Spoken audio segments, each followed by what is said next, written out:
2025年将会有多动荡？天灾人祸、战争的阴影是否笼罩着我们？为了一探究竟， YouTuber 零制作与蔡小编怀着敬畏与好奇，来到苗栗白沙屯拱天宫、白沙屯妈祖庙，虔诚参拜请示妈祖这三大重大议题的签诗指示。这座庙是白沙屯妈祖的驻跸圣地，每年盛大的徒步进香活动闻名全台。据说妈祖灵验非凡，屡屡显现神迹，保佑信众。在香火缭绕、人潮虔诚的庙城前，我们跪拜在妈祖圣像之前，心中默念着迫切的问题，希望能从妈祖那里得到指引。我们准备了3道问题，分别关乎今年的天灾预警、国际经贸变局以及台海安全。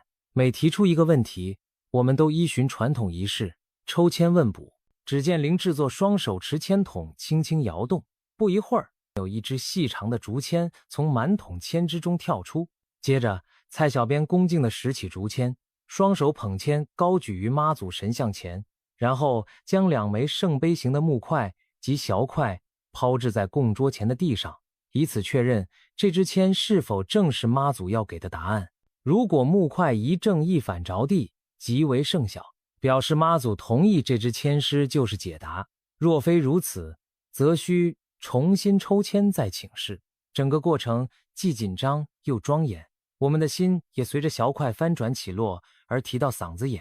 问题1： 2025年7月是否会有可怕的大灾难降临？最近坊间流传着一个令人不安的预言。日本漫画家龙树亮在他的作品中曾预示2025年7月5日将发生毁灭性的大灾难。传言说他在1999年的漫画《我所看见的未来》中2度梦见那一天，太平洋上将出现巨大爆炸，引发100米高海啸，波及日本、台湾、菲律宾等地。这则预言因龙树亮过去准确预测过2011年3月11日日本大地震而备受关注，许多人忧心忡忡，担心7月会有惊天巨变。带着这样的疑问，我们在妈祖面前屏息询问，希望得到慈悲的天后圣母指点。零制作心中郑重默念问题后，轻摇签筒，不多时，一支签掉落在签筒前。蔡小编连忙看号，这第一支签号是第58签。他随即诚心祈求：妈祖婆，这签是您的指示吗？请赐圣晓确认。说罢，他将小块掷地，只听清脆的一声，2块木匣一正一反，圣晓，妈祖同意了。就这第58签，我们既兴奋又紧张，赶紧抄下签诗内容。签诗内容：4月10日风浪平，告君际遇再更新，凡事须循天理去，自然家事得康宁。短短4句古语，看似平静，却暗藏天机。签诗首句提到4月10日风浪平，描绘的是某个10日风平浪静的场景，这给人的第一印象是风浪渐息，海波安定。对照我们问的7月灾难之事，这句似乎释放出一种安定的讯号，就像农历4月初10那天海上风平浪静一样，或许我们所担忧的巨灾也会趋于平息，并非如传言那般惊涛骇浪。第2句告君际遇再更新更加耐人寻味。更新在传统干支纪年中象征金属之年或时辰，也可能隐喻特定年份。更新之年往往对应西元年份尾数0或1，例如2020庚子年、2021辛丑年。这些年我们经历了全球疫情等动荡，妈祖签诗此刻提及更新，仿佛在提示你的际遇契机在更新之年。这是否意味着巨灾的节点并不在今年，而可能与之前某些年份或未来周期相关？也许那场梦兆中的灾厄早在更新年间就以另一种形式降临，例如2020年前后的浩劫，或者暗示今年7月反倒不会是梦中所示的大难之时。这样的解读让我们不禁松了一口气。接着签诗后2句语重心长，凡事须循天理去，自然家事得康宁。意思是不论做什么事都必须遵循天理正道，自然能够保家人平安康宁。妈祖在此谆谆教诲，要我们行事守正，秉持善念。对于担心灾难的我们而言，这更像是一种安抚和指引。即使传言可怕，我们凡人能做的就是秉持道义，行善积德。只要大家都遵循天理良心，或许就能逢凶化吉，保全家庭平安。而且这两句透露出强烈的因果观，行善则家安，暗示若众生能齐心向善，天灾也许可以避免或减轻，因为人心向善可感动天地。将整首签诗合起来看，妈祖似乎在给予宽心，风浪终将平息，只要人心不乱，守住正道，就能趋吉避凶。我们联想到那骇人预言，妈祖并未直接预告有灾或无灾，而是用风浪平这样的景象安定人心，用道德箴言提醒世人。当下我们体会到妈祖的苦心，一方面没有让信众陷入恐慌，另一方面也没有掉以轻心的否认风险，而是强调了人力可为之处，敬天畏地，积善行德。这也许正是化解灾厄之道。蔡小编不由感叹，妈祖是在告诉我们不要过度惊慌，但也别忘了虔诚修德，以保佑自己和家园平安。林制作则双手合十感谢妈祖，决定之后7月前后一定多做善事，潜心祈福。也提醒观众朋友们，面对末日谣言，与其恐惧，不如以善行迎接可能的挑战。第一签的解读让我们对前路多了一份从容和希望。问题2，如果川普再度当选美国总统后对台湾祭出高关税政策，台湾经济是否将陷入崩溃？这个问题听起来匪夷所思，却不无根据。回想川普在任时期对国际贸易局势掀起的巨浪，与中国大陆打贸易战，对各国商品加征高额关税，使全球经济一度动荡。如果2024年美国大选川普东山再起，他会不会把类似手段用到对台湾的经贸上？毕竟台湾仰赖对美出口半导体等高科技产品，一旦遭遇高关税壁垒，出口竞争力将骤降，经济可能遭受重击。更巧的是，榕树亮漫画中也曾提及过川普关税政策引发全球经济动荡，甚至形容那是人类没落的开端。虽然听来夸张，但川普的贸易保护主义确实曾让全球市场风声鹤唳。因此，我们带着对台湾前景的忧虑，向妈祖提出了这个假想而严肃的问题。再度虔诚上香祈请后，林制作摇动签筒，这回调出的签号是第81签。蔡小编念出号码后，同样诚心投下小块求证，2块小安静落地，一正一反，又是圣效。看来妈祖毫不含糊地给出了回应。我们连忙查看第81首签诗写了什么。签诗内容：继子归来意气骄，家人匍匐为雄豪，岂知富贵荣华事，疑似朝朝与暮朝。读罢签诗，我们仿佛看到一幕古人衣锦还乡的剧照。继子归来意气骄，写的是一位名叫继子的年轻人功成名就回到故乡时，意气风发，颇为骄傲自满的样子。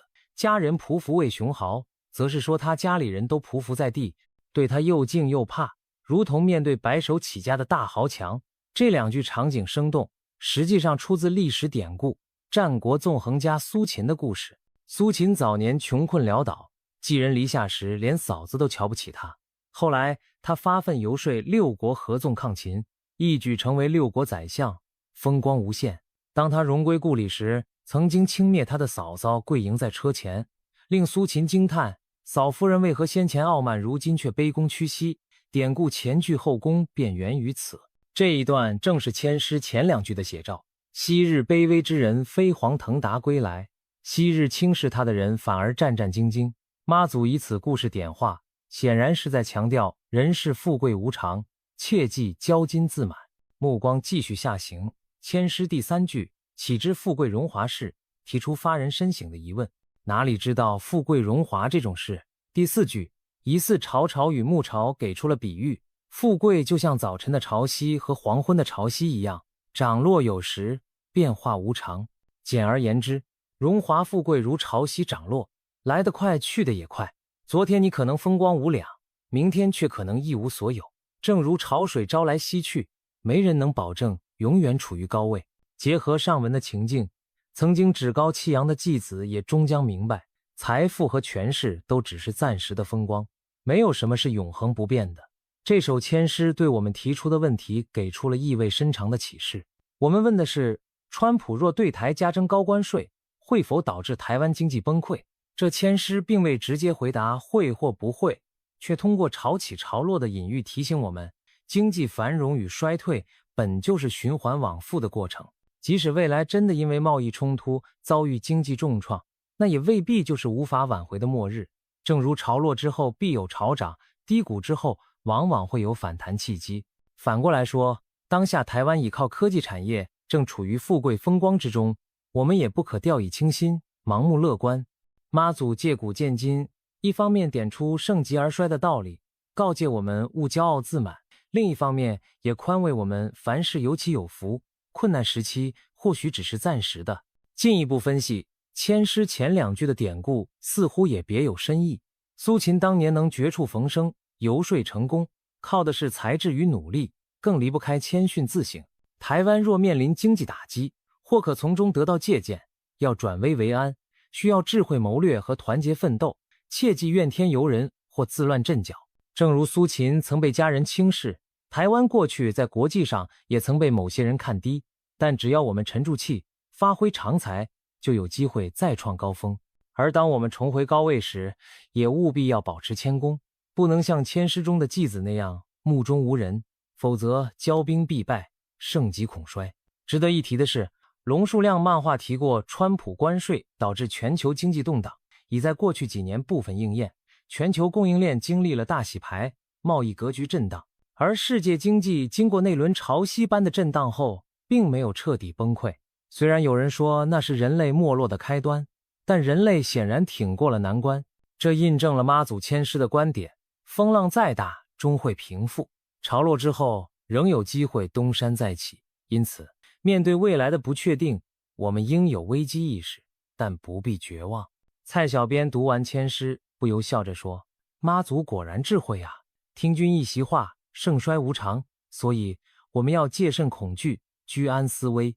林制作点头附和，是啊，经济有循环周期，台湾应未雨绸缪，多元布局，这样即使有高关税冲击，也能渡过难关，不至于崩盘。第二签给我们上了一课，谦逊与居安思危之心，正是面对经济挑战的关键。我们再次叩谢妈祖慈训，心中对未来多了一份淡定与筹谋。问题3，两岸今年是否有战争爆发的风险？这是我们请示妈祖的最后一个问题，也是心中最沉重的一件事。近年来，台海局势剑拔弩张，军机绕台，演习频繁，国际上也有人不断预测着台海冲突的可能时点。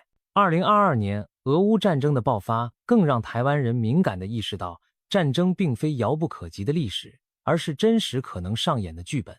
眼看2024年台湾领导人选举后，两岸关系走向未卜，无论是哪一方执政，海峡对岸的态度都充满变数。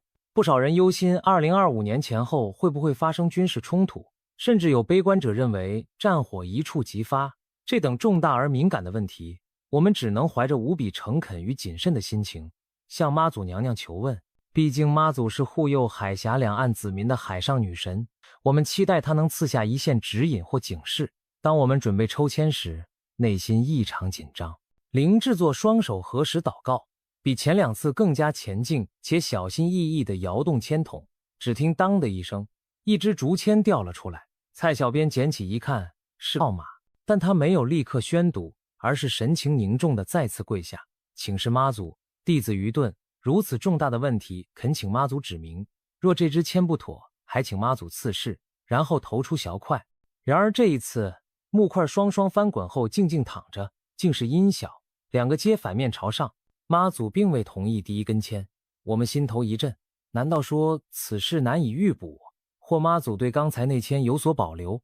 现场气氛顿时紧张起来，但我们不敢气馁，稳了稳心神，再次恳求妈祖原谅打扰，并祈请圣母慈悲明确指示。林制作缓缓再次摇动签筒，只见又有一签滑出筒口。蔡小编屏息凝神地再次请降，这回2木块一正一反摇晃停下，却是笑笑，双面朝上，为所谓妈祖在笑，并非肯定也非否定。看来妈祖娘娘似乎还未给出明确答复，或许在考验我们的诚意与耐心。此刻我们郑重地交换了一下眼神，深深跪拜，将心中焦虑放下，心祈求妈祖明示吉凶。第3次，林制作握紧签筒，额头沁出汗珠，口中念念有词地请求：妈祖婆，恳请您慈悲，为苍生解除疑惑，指点迷津。簌簌声中，又有一支竹签掉落。我们怀着忐忑将小块抛出，圣晓妈祖终于点头。此次抽得的签，即是他要赐予的答案。蔡小编连忙报出签号，第73签。我们长舒一口气，感激之情油然而生。这番3掷3求的曲折过程，更显出问题的分量之重。妈祖所赐签诗的寓意，想必不同凡响。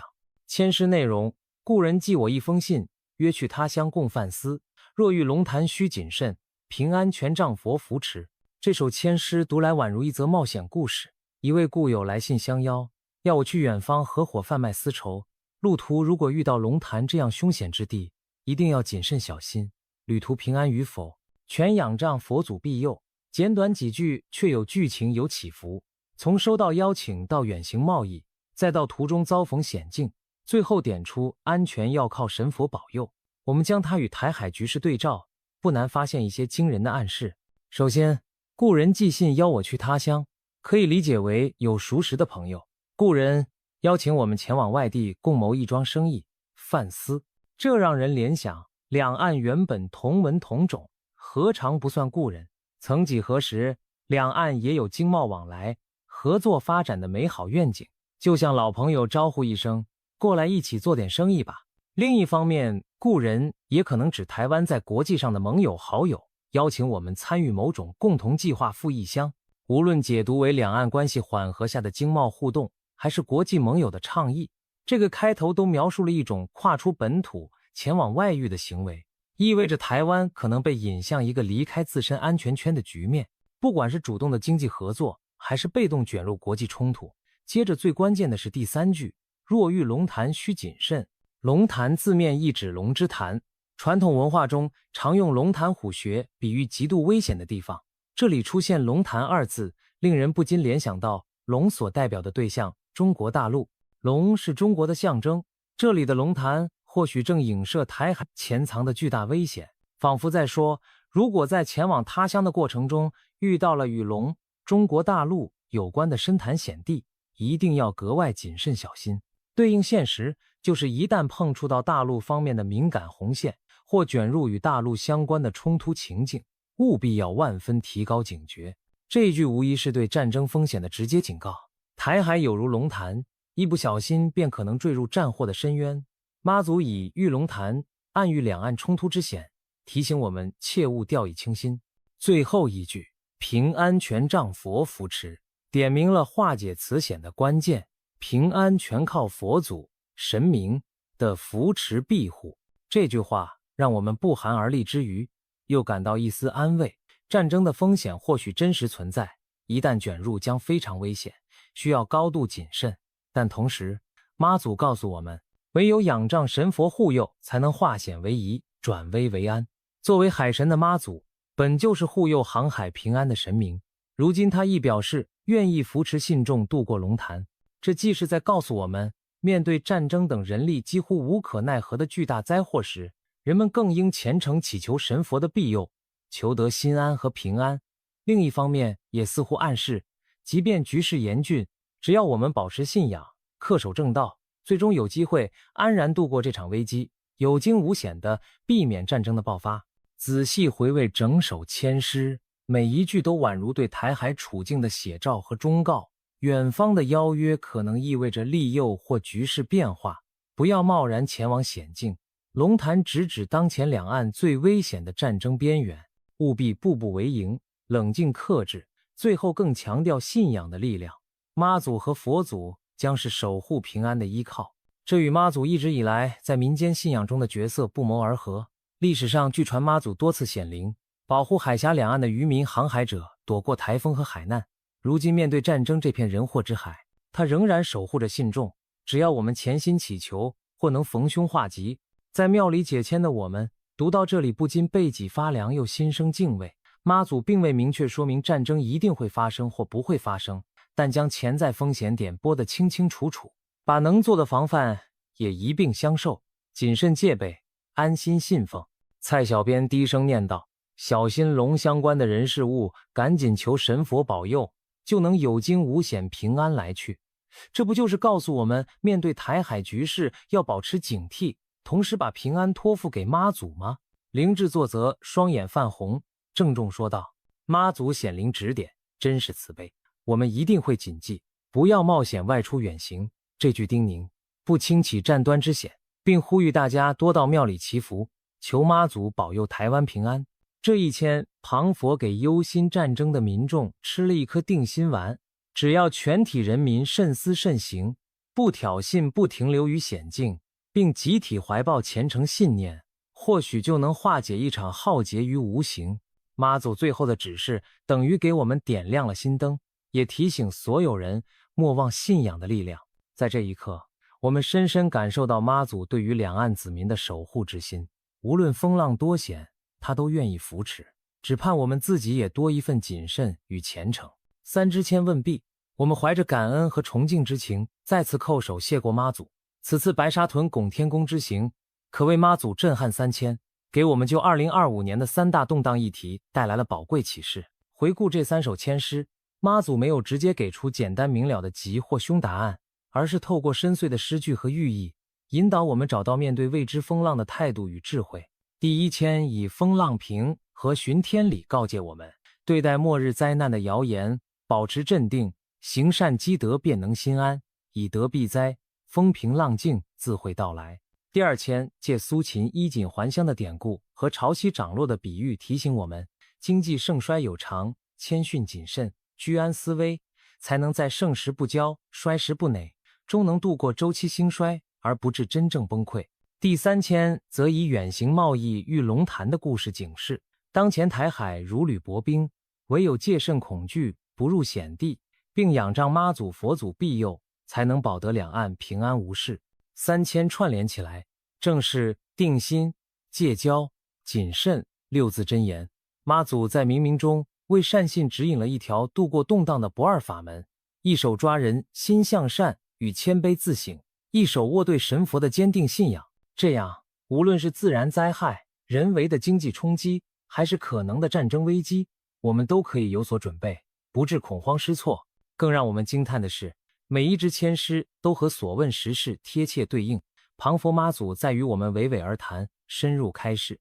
从签诗中提炼出的道理，既有古人的智慧、宗教的劝善，也不乏对现代局势的点拨。难怪白沙屯妈祖被信徒奉为有求必应、灵验显赫的海上女神。她不一定直白预言未来，但会在你最需要指引时给出启迪人心的答案。而这一切的前提，正如拱天宫香炉上袅袅升起的青烟所象征的，是信众的一片虔诚之心。只有当我们带着恭敬和真心来祈求时，神明的指示才能心有灵犀地被领会。庙城上一阵和煦的微风吹过，我们仿佛感受到妈祖温柔的注视。林制作和蔡小编收起纸张，内心充满感激。此次求签历程不仅是为了满足好奇，更像是一场心灵的洗礼。我二人深深体会到传统信仰的力量。当人们在动荡中寻求依靠时，妈祖这样的信仰就是凝聚信心的灯塔。他以3支签诗向世人揭示了潜藏的危险与希望之所在，既警醒我们灾厄与挑战不可轻忽，又给予我们战胜恐惧的勇气和智慧。最后，我们诚挚地呼吁观众朋友，面对未来的不确定性，别忘了在生活中保持一份善念与谦卑，正如妈祖所训示的那样。同时，若心中有困惑与担忧，不妨像我们一样，带着虔诚去妈祖庙走一趟，点一炷清香，拜一拜慈悲的天上圣母。或许你也会在那签筒划出的签诗中，找到让心安定的力量与方向。让我们共同祈愿2025年风调雨顺，国泰民安。无论预言中的风暴是否来临，有妈祖的守护和大家的齐心向善，我们相信再大的风浪终将平息，台湾定能在动荡中安然度过，迎向光明的未来。愿妈祖婆的神威慈爱庇佑众生，三大动荡化险为夷，四海升平康宁。